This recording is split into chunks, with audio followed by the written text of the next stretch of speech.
People and nations succeed by doing the right thing at the right time. Do the wrong thing at the wrong time, and you are doomed to fail.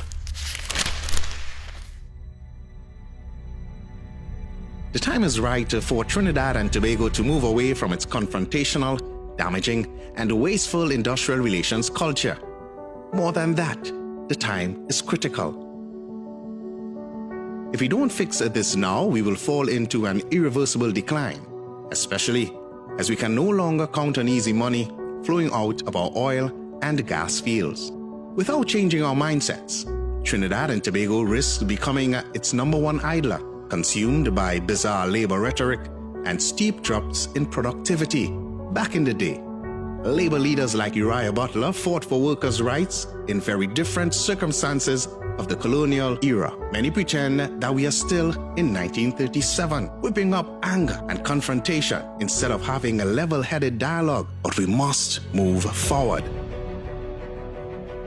On Labor Day, the likes of Mr. Ansel Rouge spewed vitriol against anyone that didn't agree with them. Our President Paula May Weeks asked citizens to do their part in forging an environment that is conducive to productivity and development. Without change, current union leaders not only fail to help make TNT a better place for all, but also fail their own followers by believing that shouting and anger can achieve anything.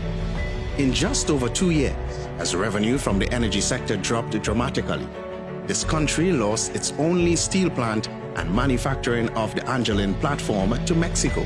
Most recently, we've caused the demise of Petrotrin, tempting others to close down too.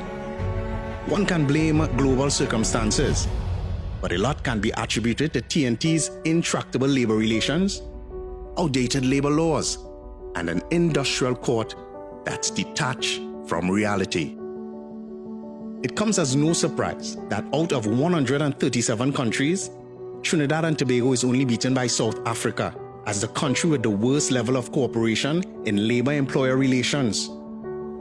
According to the Global Competitiveness Report, the 5 most problematic factors of doing business in Trinidad are poor work ethic in the labor force, inefficient government bureaucracy, corruption, foreign currency regulations, and crime and theft. Hardly the kind of thing to make us proud of our people and our land. We see the mess we are in with no apparent care for what we are doing to future generations.